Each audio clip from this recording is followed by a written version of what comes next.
How's everybody doing today? Doing great. Good to see you. My name is Will Liner. I'm our Cooperative Forestry Assistant Supervisor with the Florida Forest Service. Uh, and, I always like when I'm at a presentation, someone gives me a roadmap of what we're going to cover. It just helps me mentally keep up. So I always include that in here. So I want to touch on briefly our Cooperative Forestry Assistance section, and then two cost share programs. We have the Sequestering Carbon and Protecting Florida Land Program and the Southern Pine Beetle Assistance and Prevention Program. Since both of those are a mouthful, moving forward from here, I want to refer to the Sequestering Carbon and Protecting Florida Land Program as the Carbon Program and the Southern Pine Beetle Assistance and Prevention Program as the SPB program. I know in government we have a tendency to get involved with alphabet soup, and I'm going to try not to do that and just limit it to carbon and SPB. So really quickly, since we're here today, I know a lot of you might be familiar with the side of our agency that deals with wildfire, but another part of our agency is forest management, and the Cooperative Forestry Assistance section is part of that. If you're familiar with your local county forester, they kind of fall under our CFA section. So just at a glance, this is the people we have in that section. There's, depending on staffing, usually between about 44 and 45 of us. We have 3 regional coordinators, one out of Panama City, one out of the Gainesville area, and one out of the Daytona Beach area. And they are really experienced folks that help our county foresters. They're intimately involved with these programs and are available to help wherever needed. Additionally, we have a few of them in here today, but we have 38 county foresters, and they work in all 67 Florida counties. So if you have a landowner, if you are a landowner in Florida, these county foresters are here to help you. If you have technical assistance needs, questions, concerns, we'd love to help you. If you don't know your county forester, please reach out to us and we'd love to connect you. Then kind of rounding out the section, we have Urban Forestry Program Manager. They deal with our communities and trees in cities. And then we have a Conservation Programs Manager who typically would be given this presentation, but that position's vacant at the moment, which is why I'm here and I'm our supervisor. So my job is to make sure that all these programs run smoothly and to fill in where necessary. But I'd also love to help you if you have any concerns or questions with these programs. So moving right along into the thing that I'm here to talk about, our programs that can get money into the pockets of landowners. The first program I want to talk about today is our carbon program. That's a brand new program. You're familiar with the cost shares we've done historically. Most of those have been federally funded through USDA. And then it comes to the state and we disseminate that funding. But this program is state funded. It was directly allocated by the legislature last year. And with 2021 being the first year, this year was a learning process. So this program is not currently accepting applications. We do fully expect a 2022 program. It's just not been fully approved. We're waiting on the final state budget to be signed. And then we'll have a little bit more information. The intent of this program is to plant more trees for carbon sequestration. So we're looking to absorb more carbon, get more trees in the ground.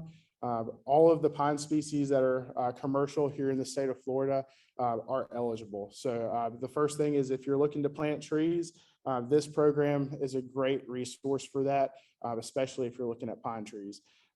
Eligible entities, we're looking at non-industrial private landowners, county and local governments. And then if your land is held in an LLC or some incorporated entity, that's also eligible. Something I don't have on the slide, but some programs are geographically determined that only certain counties are eligible. This program, anywhere in the state of Florida, if your property is within the state, it is eligible for this program. And then size, we're looking at 20 to 250 practice acres through this program. So like I said, the intent here is to get more trees in the ground for the purpose of carbon sequestration. So payments are going to be related to purchasing seedlings, to planting, that can be hand planting or machine planting, and then site preparation. We're looking at all of it, burning, mechanical or chemical. So this program can cover all of that. I'll get into the payment rates in just a second, but the way that this program works is if you're selected, if your application goes through and you get a contract, it's reimbursement based. So you would submit your receipts to us and we'll reimburse you up to the practice rate or up to what you expended. So a little bit about the selection. This program is a little bit different. We're trying not to get into the human element of selecting applicants. We're trying to kind of take that out of it. So this is based on two different scores. We're looking at a score based on the planting density or the trees per acre, and then the practices that are requested. So you kind of see here, I have the trees per acre in the number in parentheses is the point value from the 2021 program. Again, the first year, last year, this is from that. It might look a little bit different with this new program, but just wanted to throw that out there. This is the last year's program, so don't quote me on this if you apply for 2022. But the trees per acre was required to be between 605 and 807. And then also on the second score, so these scores are added together to give you a total application score. We're looking at the practices to be funded. That's seedlings and planting being the highest score.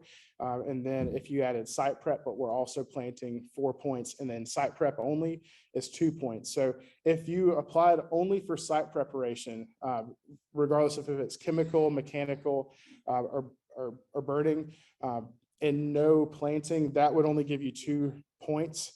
But if you were applying for planting, say 800 trees per acre in the seedlings and nothing else, that would give you a total score of 16. The way the program just worked out this year, the funding fell into the category where we were funding folks that applied for seedlings, planting, and site preparation. I don't believe we had any funding down to the site preparation only applications. One thing that has come up that I want to mention too is we all have kind of run into seedlings are really hard to come by, and this program came out late last year. So we have had some folks that applied and were funded and weren't able to get seedlings. We understand that. We'll understand that again this year.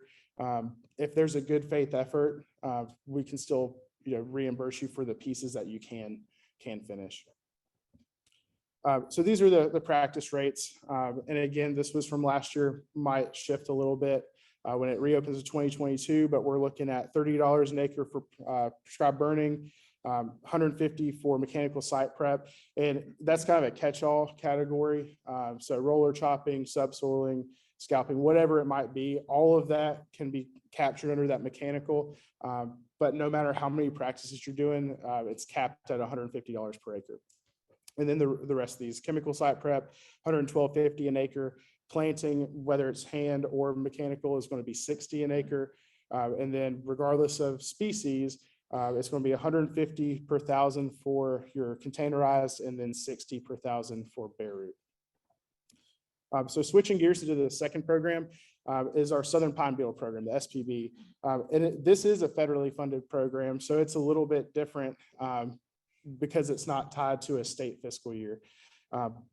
This program started in 2003. I believe the first standalone in Florida was 2005. I think I'm remembering that right. This one's also different in the maximum, or I'm sorry, the minimum acreage. So this one, for the most part, is going to be 10 practice acres is the minimum. There is an exception to that in thinning, and that's on the next slide. But if you're looking at a first thin as the practice, that's a minimum of 5 acres. This one, like I mentioned a little bit before, is limited geographically to the northernmost 44 acres in the, 44 counties in the state, and that aligns with the Southern Pine Beetle range. So to kind of get an idea of where that is, if you draw an imaginary line from about Tampa to Daytona, that's that southern boundary for the most part.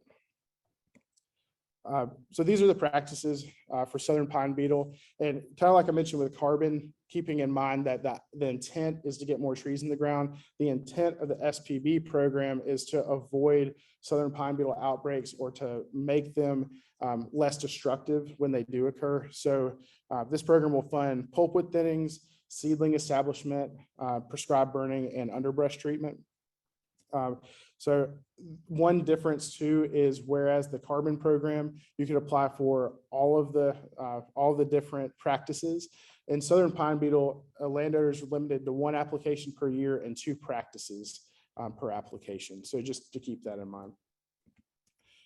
And then the selection criteria is a little bit different as well. Whereas carbon was based on 2 scores, SPB is based on 4. But again, trying to limit that human interaction, we're looking at things that are happening. So that first score is based on your practice type, and I won't read off all of these different scores, but just know this is the first criteria that's looked at is what practice, and we'll take that score and add it with the next 3 sections. So the next one is previous funding. So if you received funding last year or you have a current contract, that's going to be 0 points. If you haven't signed up for a year, that'll give you 10 points. And if you haven't signed up for at least 2 years, that'll give you 20 points.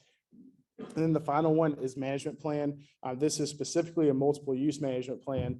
And if it's a current tree farm or forest stewardship, that'll give you the most points. But if it's a forest consultant prepared plan, 10 points, no plan, 0 points. And then finally, the last score that kind of goes into this is what's the risk of southern pine beetle in the township that the property is located in. So looking at this map that was developed by U.S. Forest Service and Florida Forest Service together, the red areas are the places with the highest risk. And then medium is in yellow, low in green, and little to no hazard in that blue area. And that's also going to give you a corresponding score, with the highest going to the higher risk areas.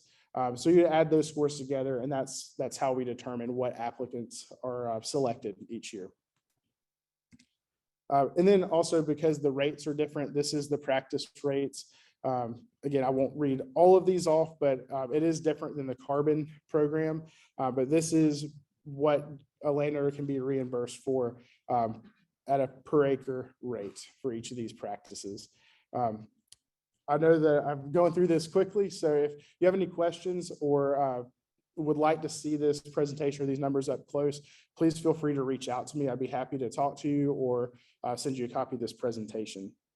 So with that, that's all I have for these 2 programs, and I will turn it back over to let Tony go.